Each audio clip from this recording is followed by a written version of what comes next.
Assalamualaikum warahmatullahi wabarakatuh. Nama saya Busra Pawitra. Saya di sini akan mempresentasikan mata kuliah manajemen lintas budaya yang diampu oleh Bu Dia.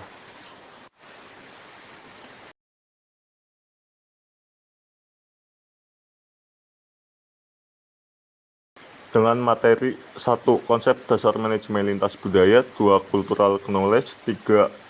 MLB, konsep tentang kebenaran, kontrak, etika, akal sehat, gosip, dan bungkam di beberapa bangsa. 4. Gegar budaya, 5. Perbedaan budaya di Indonesia, 6. Budaya organisasi, 7. Negosiasi dan pengambilan keputusan dalam bisnis internasional. Mulai dari materi yang pertama.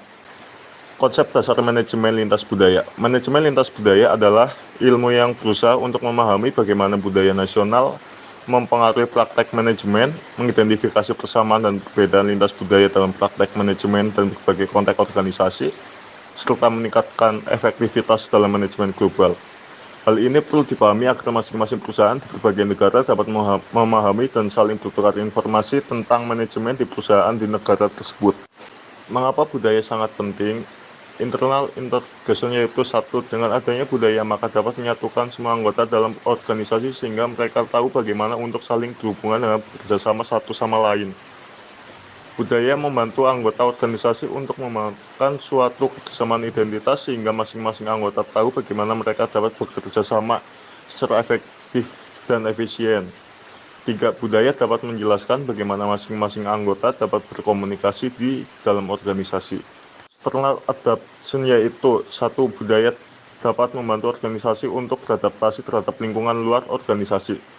Budaya dapat menjelaskan bagaimana suatu organisasi mempersatukan tujuan dan mencapai kesepakatan dengan pihak luar. 2. Nilai-nilai budaya yang benar dapat membantu organisasi untuk menanggapi respon dengan cepat terhadap kebutuhan konsumen atau mengurangi persaingan dengan pihak luar.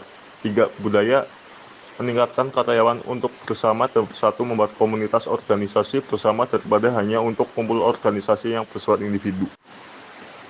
Kemudian materi yang kedua, kultur knowledge. Kultur knowledge adalah upaya pelestarian budaya melalui penyediaan pusat informasi mengenai suatu budaya tertentu. Bentuk implementasi kultur knowledge di perpustakaan adalah seperti penyediaan ruang yang berisi layanan khusus kebudayaan sesuai daerah perpustakaan tersebut, dan bentuk implementasi dari kultur experience perpustakaan dapat mengadakan kegiatan edukasi kebudayaan seperti kelas menari, kelas membatik, dan berbagai kegiatan seni lainnya. Selanjutnya materi ketiga, konsep tentang kebenaran, kontrak, etika, akal sehat, gosip, dan bungkam di beberapa bangsa. Konsep mengenai etika. Konsep etika secara etimologi berasal dari bahasa Yunani, yaitu ethos yang artinya kesusilaan atau adat kebiasaan. Etika merupakan norma-norma, nilai-nilai, ukuran-ukuran bagi tingkah laku manusia yang baik. Definisi. Etika adalah pandangan manusia dalam berperilaku menurut nilai-nilai, ukuran-ukuran yang baik. Etika atau budi pekerti disebut juga norma moral. Norma moral atau etika adalah norma yang paling dasar yang merupakan kebiasaan atau cara pandang hidup suatu lingkungan masyarakat dengan melakukan perbuatan baik dan menghindari hal-hal yang buruk. Etika tersebut menjadi 3 bagian utama, yaitu metaetika atau konsep etika, etika normatif, studi penentuan nilai etika, dan etika terapan, studi penggunaan nilai-nilai etika. Konsep mengenai kontrak bisnis. Konsep mengenai kontrak bisnis menurut para ahli diantaranya 1. Keseluruhan dari aktivitas yang diorganisir oleh orang yang tidak berurusan di dalam bidang industri dan perniagaan yang menyediakan barang dan jasa agar terpenuhi suatu kebutuhan dalam perbaikan kualitas hidup. Menurut Musselman. 2. Keseluruhan yang lengkap pada berbagai bidang seperti industri dan penjualan, industri dasar dan industri manufaktur dan jaringan, distribusi, perbankan, transportasi, insuransi, dan lain sebagainya, yang kemudian melayani dan memasuki dunia bisnis secara menyeluruh menurut Robert. Serangkaian kegiatannya berhubungan dengan pembelian ataupun penjualan barang dan jasa yang dilakukan berulang-ulang. Menurut penjualan barang atau jasa hanya terjadi satu kali saja, bukan pengertian bisnis. Menurut Patterson and Plowman. Materi yang keempat, gegar budaya. Gegar budaya atau culture shock. Gegar budaya atau shock culture adalah suatu perasaan bingung, cemas, risau, gelisah ketika bertandang atau bermukim di lingkungan masyarakat yang baru dan total beda dengan situasi biasanya. Terlebih bagi mereka yang baru pertama kalinya tinggal dalam waktu lama di daerah tertentu. Umumnya kultur shock yang dialami pertama kali ialah pada proses berkomunikasi. Pengalaman berbicara bahasa asing tidak di negara aslinya akan sangat berbeda ketika mempraktikkan langsung di negara asal. Belum lagi disparitas nilai mata uang. Perilaku mengonversi harga barang di luar negeri dengan mata uang negara asal kerap kali terjadi dan menjadi kendala. Perbedaan budaya di Indonesia. Perbedaan budaya di Indonesia. Indonesia merupakan negara kepulauan yang mencakup lebih dari 17.000 pulau yang dihuni oleh sekitar 255 juta penduduk. Sebuah angka yang membuat Indonesia menjadi negara di urutan keempat dalam hal negara dengan jumlah populasi yang terbesar di dunia. Angka ini juga mengimplementasikan bahwa banyak keanekaragaman budaya, etnis, agama maupun linguistik yang dapat ditemukan di dalam negara ini.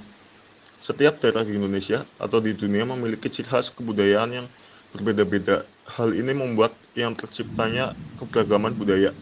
Setiap suku daerah memiliki kebudayaan dan ciri khas masing-masing meski berbeda-beda. Kebudayaan ini justru harus tetap dijaga dan dilestarikan. Maka dari itu setiap orang harus saling menghargai. Di sisi lain, ada beberapa faktor yang membuat keragaman suku bangsa dan budaya, yakni agama-agama yang dianut di Indonesia bermacam-macam. Contohnya Islam, Kristen, Hindu, Buddha, Konghucu, dan lainnya.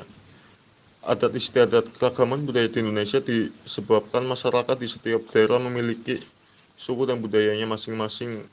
Tingkat pendidikan. Tingkat pendidikan yang berbeda-beda dalam masyarakat memunculkan kebudayaan yang berbeda. Kemudian materi yang keenam, budaya organisasi. Budaya organisasi yaitu suatu sistem berbagai arti yang dilakukan oleh para anggota yang membedakan suatu organisasi dan organisasi lainnya. 3 tingkatan budaya organisasi. 1. Budaya organisasi yang tampak. Cara berpakaian, simbol-simbol fisik, perayaan, seremonial, dan tata ruang kantor. 2. Budaya organisasi yang tidak tampak. Disiplin dan makna prestasi. 3. Keyakinan yang paling dalam atau asumsi-asumsi yang tersembunyi, adanya keyakinan bahwa atasan tidak pernah salah, anak buah selalu salah, atau konsumen adalah raja. 7 karakteristik utama budaya organisasi. 1. Inovasi dan pengambilan risiko. 2. Memperhatikan detail. 3. Orientasi pada hasil. 4. Orientasi pada orang. 5. Orientasi pada tim. 6. Keagresifan. 7. Stabilitas. Dan yang terakhir, materi ke-7, negosiasi dan pengambilan keputusan dalam bisnis internasional. Negosiasi dan pengambilan keputusan dalam bisnis internasional. Negosiasi dan pengambilan keputusan dalam bisnis internasional. Negosiasi adalah salah satu hal yang umum dilakukan dalam dunia profesional. Entah Anda melakukan negosiasi harga dengan supplier Anda, melakukan negosiasi dengan atasan Anda mengenai bagaimana sebuah pekerjaan dilakukan dan kapan pekerjaan itu harus dilakukan. Apa saja proses-proses dalam melakukan negosiasi? 1. Persiapan dan perencanaan. 2. Mendefinisikan aturan-aturan pokok. 3. Klarifikasi dan justifikasi. 4. Penawaran dan pemecahan masalah. 5. Menutupi negosiasi dan implementasi. Negosiasi dan pengambilan keputusan dalam bisnis internasional. Berdasarkan pemaparan ini, kita bisa menyimpulkan bahwa budaya memegang peranan penting dalam suatu negosiasi, apalagi negosiasi yang terjadi lintas budaya dan lintas negara.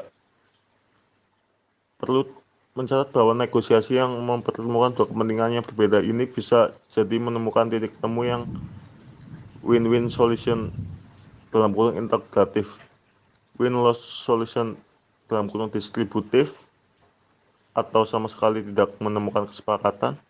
Berhasil atau tidaknya proses negosiasi ini ditentukan oleh perbedaan budaya antara pihak-pihak yang terlibat dalam negosiasi, sebagaimana disebutkan oleh Rousted, Power the State, Maskulin Feminim, dan industri akan menjadi penentuan keberhasilan dalam proses negosiasi budaya. Sekian materi 1 sampai dengan 7 mata kuliah manajemen lintas budaya. Bila ada salah mohon maaf. Assalamualaikum warahmatullahi wabarakatuh.